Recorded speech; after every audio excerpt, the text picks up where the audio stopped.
I found out my boyfriend had been cheating on me with some girl for 2 years, so I hit up her fiancé to get revenge on them, but he got me pregnant. I, 26F, just found out I'm pregnant after having revenge love making with a fiancé, 35M, of the girl, 30F, who my ex-boyfriend, 32M, cheated on me with for 2 years. My ex and I met when I was 20 but were only friends until we started dating 2.5 years ago. I found out last year that my ex had been cheating on me for basically our whole relationship with a girl he met through a mutual friend.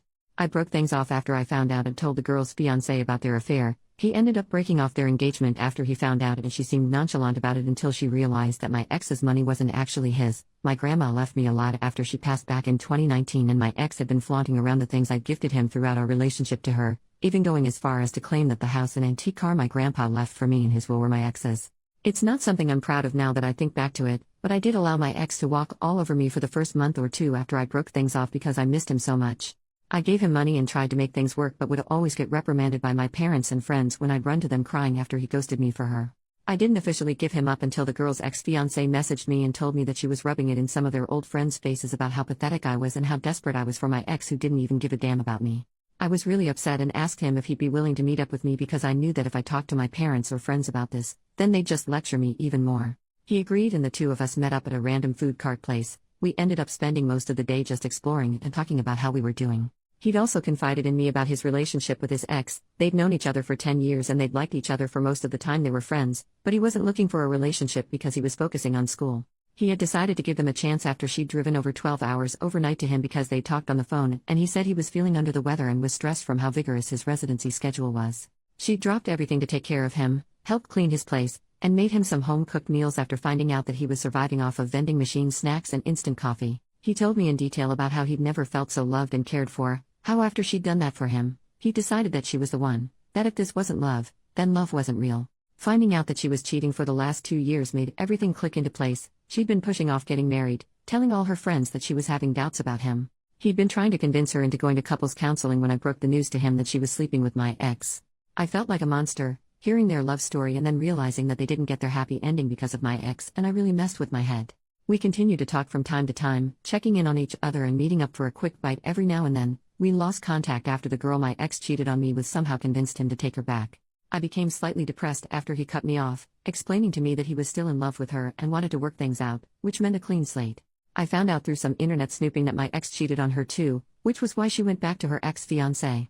A few months passed and things went back to semi-normal. I started getting therapy and was about ready to put myself back out there to try out the dating pool again when around New Year's I got a call from the guy. He was crying and asking if I was available to talk. I of course said yes and out of concern met up with him at his place. He broke down to me and told me about how he'd found her and my ex in his mom's guest bedroom during Christmas, when she'd snuck him in for a quickie during his family's busy holiday party. All hell broke loose when he found them in the guest bedroom after spending 20 minutes looking for her everywhere.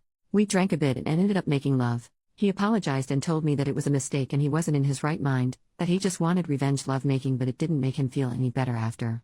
I tried to message him platonically a few times after to see if he was alright but he blocked me, so I dropped it and went on with my therapy and life. I went in last week to check with my doctor since I'd been getting bad cramps and to get a new prescription refill for my birth control that I use to help with my PCOS. I had to do a usual test to double check for the possibility if I was pregnant and was very surprised when it came back positive. I have been sitting on this new knowledge and have been contemplating on if I should tell him, not tell him, or if I should even keep the pregnancy. My doctor did inform me that since I am still in the earlier stages I am still at a big risk of having a miscarriage, so I don't know if I should even be worrying at all about all of this since there is a chance that I could lose it, and then it'd just seem like I was trying to grab at his attention or something, especially after he'd made it clear to me that he wasn't comfortable talking to me anymore after we slept together. I haven't told anyone and have been going crazy because I don't know what to do. Update, 1 year and 3 months later, a lot has happened since my original post. I know a lot of people were against this, but I went through with the pregnancy and I am forever thankful for my beautiful baby. I had originally planned to get an abortion, but I found myself unable to go through with the appointment. I am pro-choice and always will be. Just because I chose to keep my baby doesn't mean another woman should be forced to keep a pregnancy they do not wish to continue. Everyone has a right to their own bodies. My parents were very upset with me and my whole family disowned me. I listened to what some of you said about letting the father know. We'll be referring to him as Dave. After many failed attempts to reach out to him I decided to go in person. Dave was not happy when I showed up at his place but when I told him why, he agreed to talk with me.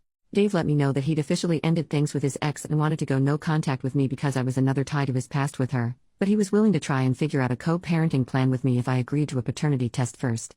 I of course felt a bit bad about the paternity test part but agreed to it since we both had only been acquaintances that bonded over our trauma.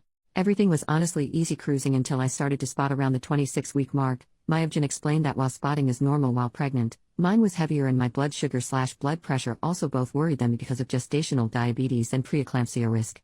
After a few nights of Dave insisting on sleeping on my couch, I had him help me move some of my things to his place since he lived closer to the hospital. I'm very thankful I decided to semi-move in with him when I did because I went into premature labor at 52 weeks. I'm very thankful to have had Dave and his family as my support system. His mom would come and switch out with him at the hospital and advocated for me whenever I felt washed out or unheard. She helped me both emotionally and physically and stood by me. Dave's mom also helped me work through my emotions when all I wanted was my mom. She and my dad had gone no contact with me after I decided to keep and have my baby. Dave's mom was an absolute godsend also because she's a retired nurse. She started in OB, went to NICU and eventually later settled into lactation before retiring, and explained things to me when we found out that my baby had respiratory problems and had SUA, single umbilical artery, and that it could have been a factor into why I went into premature labor. She stayed with Dave and I so she could help me with pumping since I wasn't able to produce milk and encouraged me when I felt like such a failure for not being able to take care of my son when he needed me most. She drove me to and from the hospital while my son was in the NICU because I was healing and so mentally and physically exhausted. I really and truly believe that I didn't fall into deep postpartum depression because she held me and helped me with each step and was always so patient with me, even when I wasn't with myself. Dave's mom would constantly remind me that nothing was our fault and no one did anything wrong, it's just that everyone is faced with hardships in life and this was one we'd work together to get through. My son graduated from the NICU and came home a month after I did. Dave's mom visited us often and helped with him since Dave and I are first-time parents.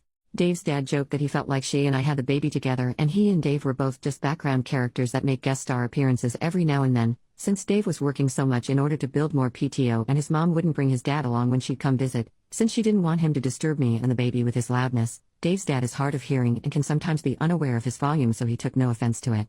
Dave's siblings and family members posted a lot about our son because he was the first grandchild and first baby in a long time. Dave's youngest cousin is 17, turning 18 this year. Somehow someone must have shared a photo or something, but pictures of us reached my family and my parents demanded I let them meet my son. Dave was supportive of whatever I chose to do and said he'd agree to them meeting him if that's what I wanted. After thinking about it for a few days I decided that I wanted to talk to my parents before I let them meet my son. When we met up to talk, my parents were offended that I didn't bring my son with us and left him with Dave's parents. They said some really hurtful things and then my dad started to question on when Dave was going to ask him for permission for us to get married since we didn't already have a shotgun wedding while I was pregnant. I was okay with them insulting me since I'd grown up with it and was used to it, but once my parents put their target on Dave and his family I became upset and decided it was time for us to leave. My parents did try to petition for legal visitation rights. Honestly, before this whole ordeal, I did not even know that grandparents' rights existed, but were denied because my son is still very young and because both Dave and I are very much on good terms, are living in the same household, and they couldn't find or prove that there was any danger to our son's well-being. My family did try to reach out to us and claim that we were horrible people for denying my parents their grandchild, but no one ever seemed to be able to make a peep when Dave's family would defend us and point out that my family had been the one to disown me and that no one cared to see if I was okay until after I had the baby and everything was handled. Dave's mom and my mom got in a verbal, almost physical, altercation after my mom had made false reports to CPS and called the police to do multiple welfare checks on us. My mom was given a warning by the police for harassing us after one specific incident where she threw a tantrum and caused a scene when the police found nothing wrong in the welfare check, and refused to listen to her demands to have my son temporarily taken away from us and put in her custody for his safety. Dave and I currently have restraining orders pending against my parents and certain family members. One of the reasons I decided to update is because about 2 months ago a friend of Dave's asked him out to have some drinks and they ran into his ex-fiancée, who later messaged him to tell him that she regretted the way they ended and how she was very hurt when she heard that we had a baby together, especially with it being so soon after their relationship. Dave wouldn't talk to me about how he felt, and when I asked him he just brushed me off or switched the conversation onto a topic about our son that he knew would distract me. I noticed Dave pulling away from me and how our relationship became a bit awkward and strained after their run-in and her message, because I know he still has feelings for her and I am afraid that he might feel trapped with me and our son. I also noticed that the drama with my family has made Dave and his family less patient with me and my son. During Mother's Day I overheard a few of his family members make comments to Dave about me being at their family barbecue since I was just my son's mom and not really part of the family. Dave just shrugged and said I didn't have anyone else to spend the day with. With how tense things have been, I have been thinking about moving out and back into my place. I stayed with Dave at his place after I gave birth, but now that our son is slightly older and I am healed, I want to give Dave back some space so that he can start dating again if he wants to and to give him back some more bachelor time when I have our son. I want to find a way to approach me moving out and us making a co-parenting plan without making things more awkward or possibly ruining the relationship I have with Dave and his parents. I don't want them to feel like I'm not grateful or anything, but I do want to go back to work and get my life back on track so that I can provide my portion of needs for my son and not want to depend on his family for more than appropriate. OP makes a new post, 4 days later. Maybe I'm overthinking things. I've been trying my best to not check my phone or Reddit since I'm honestly a little overwhelmed right now. I will let you all know that I did talk to Dave and he was against me moving out. He also wasn't willing to talk about the situation with how he's been acting after running into his ex, and said I was bringing up something that didn't matter since we were talking about me wanting to move out. I haven't said anything about what I heard during Mother's Day, and I don't think I'm going to mention it since I feel really bad that it was meant to be a private conversation, so I don't think anyone meant anything bad. During our conversation, Dave let me know that maybe I'm just overthinking or overreacting and that I shouldn't make big decisions like moving out. He also talked about how because our son is a preemie, he'd prefer if one of us was a stay-at-home parent until he turned 2 or 3 years old so he could catch up with his peers, and then once he started pre-K, then we could go back to work again. But I feel like he's been trying to avoid me since the conversation, but I could also be overthinking like he said. But after reading some comments, I do feel like I'm valid in the way I feel, but I am also not sure anymore. I want to do what's best for my son. I know people already think I'm so dumb and that I shouldn't have had him, but I am trying to be better for my son. I feel like he's my only family left and I really want to try to do what's best for him. Second update, 9 months after last update and 2 years after original post. I don't think anyone really cares for this update, but I'm going to put it here for anyone who may want to know. After the last time I posted, things were a bit awkward and tense between Dave and I for a few weeks until Father's Day. I honestly didn't feel comfortable going to his aunt's house for their family gathering because of the conversation I'd overheard during Mother's Day, but I went because it was Dave's first Father's Day after we'd had our son the previous year. I initially didn't want to bring up the topic because it was supposed to be a good day, but Dave was actually the one who brought up the topic after we'd returned from his aunt's house. Dave confessed about the Mother's Day conversation with his cousins and said they grilled him during Father's Day as well because he brought me with him to their aunt's house. Dave apologized for making me worry and for not standing up for me when his family said things about me behind my back, but told me that he honestly didn't want me to move out and for us to split our son's custody, especially because it was comforting to know that he was going to be coming home to the both of us after spending a long day at work. I told him I didn't want to ruin the day and we could talk about things the next day, but Dave was adamant on us clearing the air because he was tired of how uncomfortable things were between us. Ironically, Dave told me he was afraid of me feeling trapped with him, especially after seeing how traumatizing it was for me to go into premature labor, deal with our son in the NICU/being separated from him, and me healing postpartum. Dave also said he felt worse about everything after seeing how my family treated me and then how some members of his own family held it against me. He told me that although he himself didn't mean to do this in any way, he felt like I was trapped and isolated with only him for me to depend on. He made sure to make it crystal clear that while he would want for us to try and work towards a relationship to see where things go, he also doesn't want me to feel pressured or that I have to stay with him if I am not happy or don't want to. He agreed that he would rather us be on good terms for our son's sake, and if that means us having a friendship-like relationship with mutual respect for one another, then he is okay with it as well. We talked for a while about everything and cleared the air of any questions. Dave let me know that he genuinely didn't feel anything for his ex-fiancée and that the reason for him becoming distant had nothing to do with me, and was because he'd had a life crisis when he thought about how different his life was compared to how he'd wanted and thought it would be like. Dave and I came to an understanding that my son and I would continue to stay with Dave and I would get a part-time job to slowly ease my way back into working. Things were rocky and a little odd to navigate at first, but Dave's parents helped us a lot with our son when I started job hunting and got a part-time position working at a local bank branch nearby Dave's place.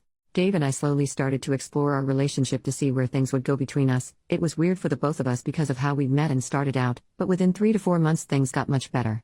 I moved my things from our son's room into Dave's. Our son had a hard time initially when Dave and I began to show more affection, hugging and quick innocent kisses, with one another because he had a bit of jealousy at how close we were since he was used to us only showering our affections onto him and not each other, but he's gotten used to it now.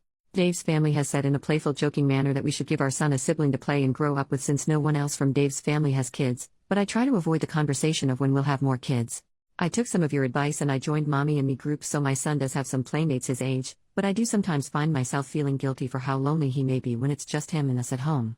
This past Valentine's, while in the heat of the moment, Dave did make a few comments about wanting to get me pregnant again, but when I mentioned and clarified with him afterwards he said it was just him being really into it at the moment. Dave and I have previously had a conversation and agreed that because of my PCOS and how unbalanced my hormones are, I wouldn't go back onto birth control because of how I've been feeling much better after the birth of our son, so we are using the calendar method as contraceptive for my end, but I have tried asking Dave if he'd be willing to use rubbers, and he's made it clear that he doesn't like them and it's completely off the table for him because he doesn't like the feeling of being constricted in latex.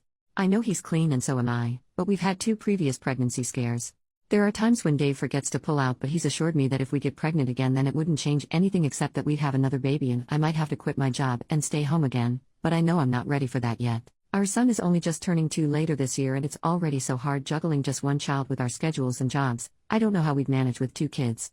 Dave and I are in a wonderful place right now in our life and relationships, so I don't want to keep bringing up contraceptives or anything because I don't want to ruin the peace. I've been contemplating possibly going back onto the pill or looking into other options I could use, but I'm scared to put my body through a whirlwind of hormones and put a toll on my mental health again.